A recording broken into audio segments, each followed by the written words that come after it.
Di Lapau orang setara. Di situ silat lidah. Silat lidah, silat kata. Kalau bersilat di gelanggang, kalau silat lidah di Lapau.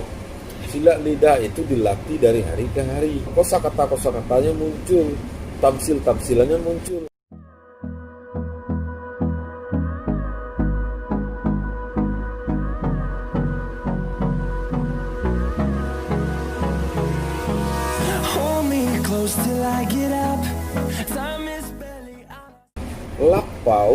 Lapau itu mempengaruhi banyak orang. Orang banyak menyebut tokoh-tokoh hebat Minangkabau yang berjuang, berbuat, dan melakukan hal-hal hebat di pentas nasional. Itu ada pengaruh Lapaunya, benar itu. So, Lapau itu kan banyak di negara itu. Kalau dia banyak, anggota-anggota majelis Lapaunya itu kan banyak. Nah, itulah yang mempengaruhi masyarakat-masyarakatnya. Cara bertuturnya, cara memilih kata-katanya, cara nyindirnya, jalan sampingnya. Lapau juga kemudian yang mengajari cara bakato kata, menurut, mendaki, melereng. Jadi cara-cara berkata itu macam-macam. Lapau itu sebenarnya adalah lembaga demokrasi Minangkabau yang paling tua. Di tempat itu orang membicarakan banyak hal. Kalau sudah resminya masuk ke Medan Nabapane. Nah, Saripati di sini dibawa oleh orang penting ke Medan Nabapane. Karena di Lapau itu lama, maka di situ sindiran-sindiran indahnya muncul, bukan tembak langsung. Orang-orang yang tembak langsung bukan orang Lapau. Di Lapau itu tembak langsung iya juga, tapi lebih banyak yang tembak bola 3 masuk bola 5 balik. Nah, itu kalau Lapau. Bagaimana membedah Lapau itu? Masuk ke sana, berbicara di situ. Oh, tinggi ruok dari betul mayu. Apa itu maksudnya? Lagaknya lebih besar dari kenyataannya.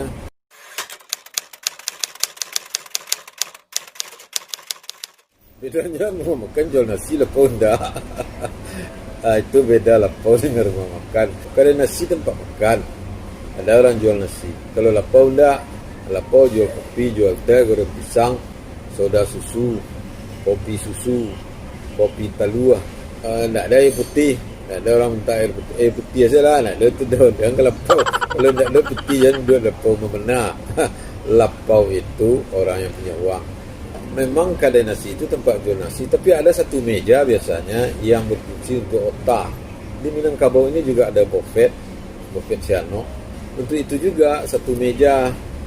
Contoh yang paling aktual sampai sekarang misalnya bufet Gumarang Padang Panjang, meja 1 itu adalah fungsinya sebagai Lapau. Tempat tokoh-tokoh duduk berminum-minum saja, atau mau tahu tata saja, atau kehabisan bahan. Pokoknya ada saja setiap hari itu.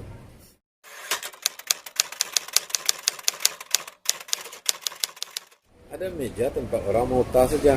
Apa yang diotakkan macam-macam. Namanya otak, apa saja diotakkan. Termasuk bini orang, termasuk orang yang dirantau, termasuk belakangan acara TV. Ya, acara TV juga mengganggu otak kadang-kadang. Jadi orang menonton, tapi sambil menonton mau tahu juga. Makanya politik Lapau itu membicarakan perkembangan dunia, apalagi sejak dunia dalam berita ada, itu otaknya semakin luas. Otak Lapau itu adalah pengayaan intelektual. Pengayaan intelektual itu maksudnya begini. Sesuatu yang baru yang ada dalam kepalanya dilontarkan di majelis Lapau itu, kemudian ditanggapi oleh orang lain. Biasanya ada kapaluara.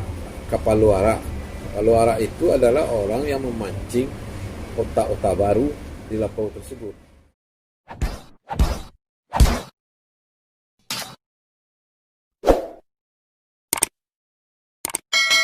Ada 2 sumbu besar yang membentuk intelektual Minangkabau itu. Pertama, sekolah-sekolah liar, atau kedua sekolah-sekolah liar, pertama sekolah-sekolah agama. Jadi orang ini belajar di surau kemudian menjadi madrasah. Sementara di sekolah-sekolah modern dia belajar ilmu-ilmu umum. 2 orang itu kemudian beradu di Lapau. Jadi orang ke Lapau terus. Nah, Lapau itu adalah juga pusat ekonomi di kampung itu. Apa saja ada dijual di situ, termasuk penjahit. Dia membeli penjahit, membeli bandang, membeli sabun cap tombak, membeli apa saja di Lapau. Orang ke Lapau. Kalau misalnya mencari bapaknya, cari abang ke Lapau, pasti di Lapau, nggak ada indahnya. Dia di sana duduknya sambil mau otak-otak dan galak-galak.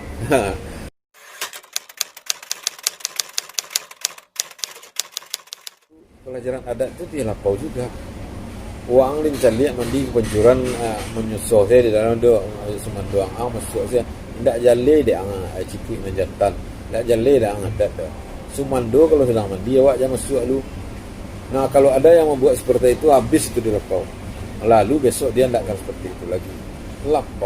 Lapau juga mengajarkan kita bahwa yang dulu di Minangkabau itu ada seseorang yang berjalan dari kepala koto ke ekor koto membawa canang. Canang itu seperti genta, lebih besar dari genta. Ting tong ting tong ting tong ting tong. Nah, kalau dia sudah lalu di depan Lapau dia berdiri. Oh, orang kampung. Bisu awak gontong royong dari kepala koto ke ikut koto. Tang tong tang tong tang, dia berjalan lagi. Seterusnya. Hanya di Lapau-Lapau itu besok semua orang udah datang gontong royong. Itu canang.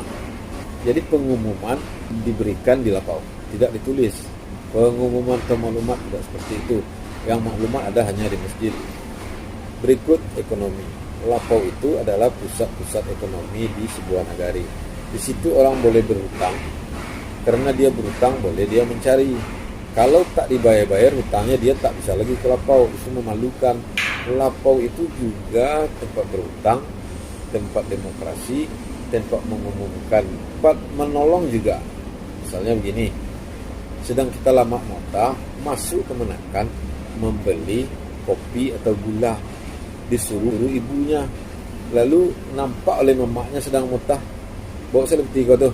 Atau dia kode orang Lapau, ketika dia mau bayar, mamak kau bayar.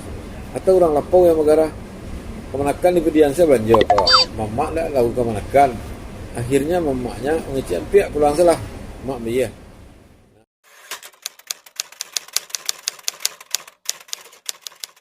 Fokus sekolah tidak resmi, tempat orang dididik di Lapau, di nagari. Semua orang Minangkabau punya nagari. Setiap nagari ada Lapau.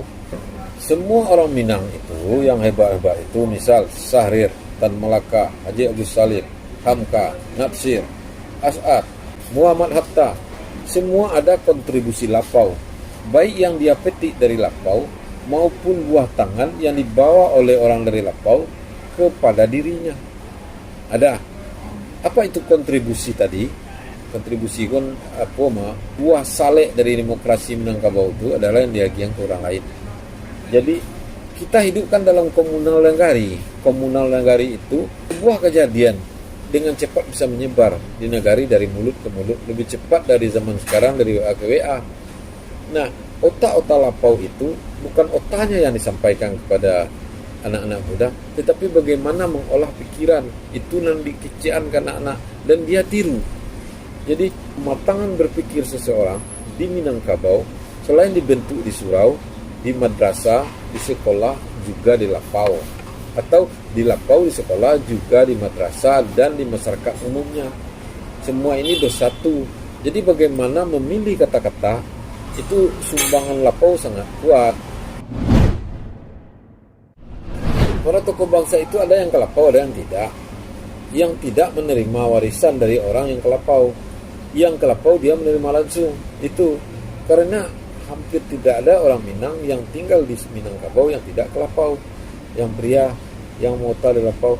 Kalau dia tidak ke Lapau, dia tidak bergaul. Tidak bergaul dia. Tidak tahu dia perkembangan. Dia di rumah ke rumah saja, di rumah ke para, rumah ke sawah.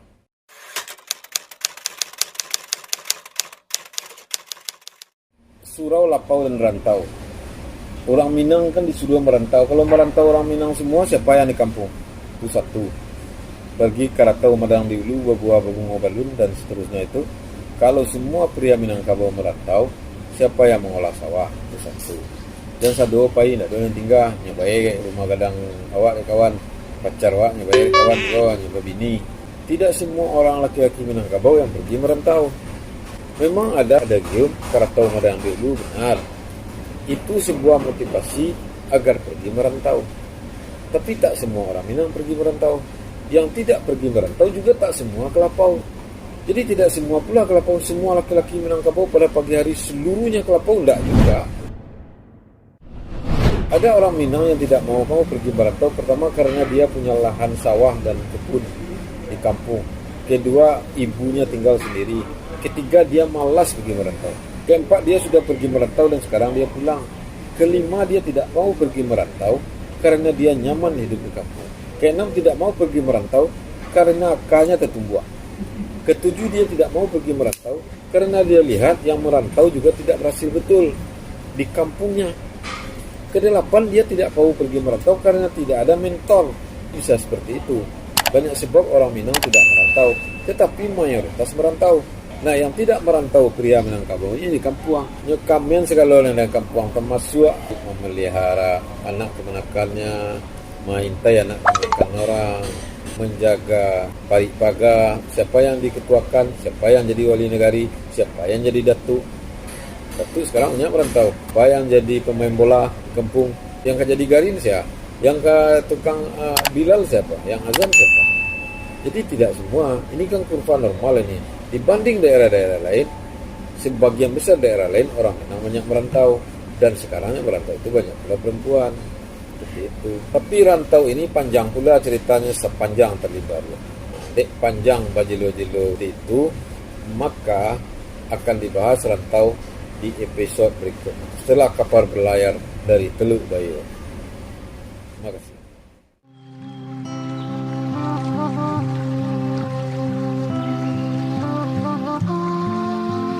Subscribe jika masih ingin mendengarkan saya berkata-kata. Jika tidak, apa boleh buat? Tidak apa-apa.